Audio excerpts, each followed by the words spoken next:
In the past week, Republican Representative Paul Gosar tweeted a video showing a character with his face killing a figure with Representative Alexandria Ocasio-Cortez's face. Several of the 13 House Republicans who backed a bipartisan infrastructure bill said they faced threats after their vote. In one profanity-laced voicemail, a caller labeled Representative Fred Upton a traitor and wished death for the Michigan Republican, his family and staff. The response from Republican leaders. Silence. Less than a year after former President Donald Trump's supporters staged a violent insurrection at the U.S. Capitol in an effort to halt the peaceful transition of power, the GOP's refusal to broadly and forcefully condemn more recent examples of disturbing rhetoric and behavior suggests an unsettling shift. One of the nation's two major political parties appears increasingly tolerant of at least some persistent level of violence in American discourse, or at least willing to turn a blind eye to it.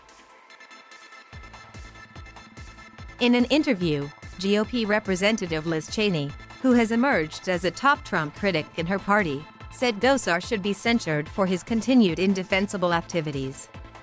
And she blasted House Republican leader Kevin McCarthy for his silence on the matter. It's a real symbol of his lack of strength, the lack of leadership in our conference right now, and the extent to which he and other leaders seem to have lost their moral compass, said Cheney, who was ousted from her leadership post after voting in favor of Trump's second impeachment.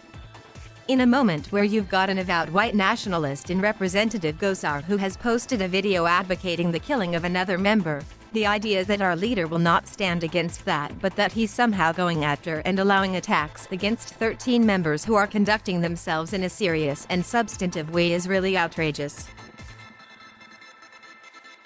Representatives for McCarthy did not respond to requests for comment. Pressed on violent rhetoric in their own ranks, Republicans often point to protests in Portland, Oregon, involving left-wing Antifa activists. But President Joe Biden has said those engaged in violence should be prosecuted.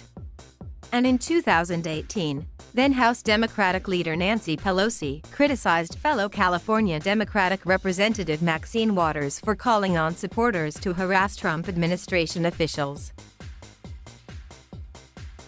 The GOP's reluctance to crack down on, or even mildly criticize, violent rhetoric in its own ranks is part of a broader pattern in which the party tries to minimize such behavior.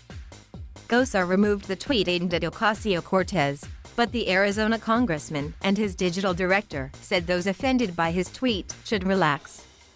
Trump, meanwhile, has attempted to divert attention from the January 6th violence at the U.S. Capitol by saying that last year's election day was the real insurrection. There was no insurrection on election day. There was a free and fair election won by Biden. While threats and violent political imagery are nothing new in American politics, they became increasingly normalized under Trump.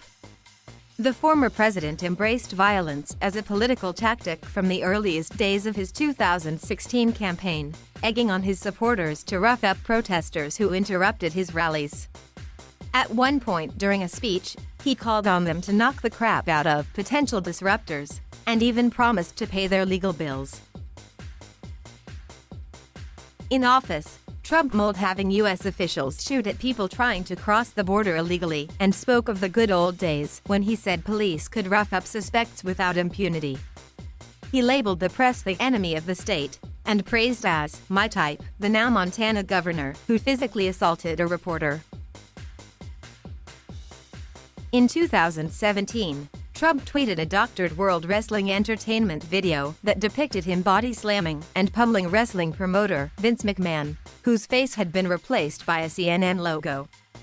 The video quickly became the former president's then most shared post on the site. And he spent months convincing his supporters the 2020 election had been stolen, culminating in the violent storming of the Capitol building in an effort to halt the certification of Biden's win. Trump seems to have wanted to promote opponents as being intimidated by wielding violent rhetoric, creating a culture, especially in the Republican Party, of violent threats as being excused as offbeat humor, said presidential historian Douglas Brinkley, of the precedent Trump had established.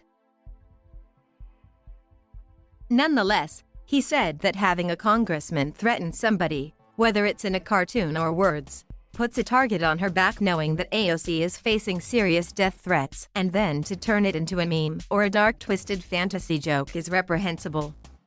And it's hard to imagine that somebody in 2021 would feel that that kind of behavior was acceptable in a civil society, he said, calling for criminal prosecution. We cannot go around and threaten people's lives and call it humor.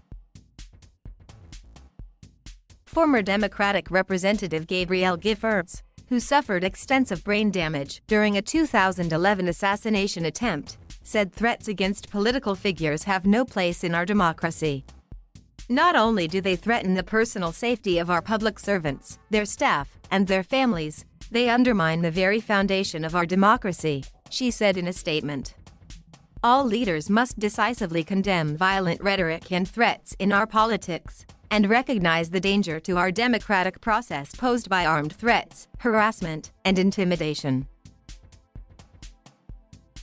Charlie Dent, a former Republican congressman from Pennsylvania, said, "I do think GOP leadership has to step up and address issues of members who step out of line as it related to misconduct or incendiary comments. They should be very forceful to those who are bringing discredit to the institution." Ocasio-Cortez spokesperson Lauren Hitt declined to comment on the volume of threats against her, citing security advice. Liliana Hall Mason is a professor at Johns Hopkins University and co-author of the upcoming book Radical American Partisanship, which examines Americans' attitudes toward political violence. She said that, in general, around 10% to 20% of self-identified Democrats and Republicans tell researchers they support the use of violence for accomplishing political goals. But their studies found those attitudes can be strongly influenced by messages they hear from political leaders. When politicians use pacifying rhetoric, she said, people from both parties respond by becoming less approving of violence. But when Democrats hear violent rhetoric from Republicans, and vice versa, it feeds into perceptions that the opposite party is more approving of violence than it really is, and encourages them to respond with the same.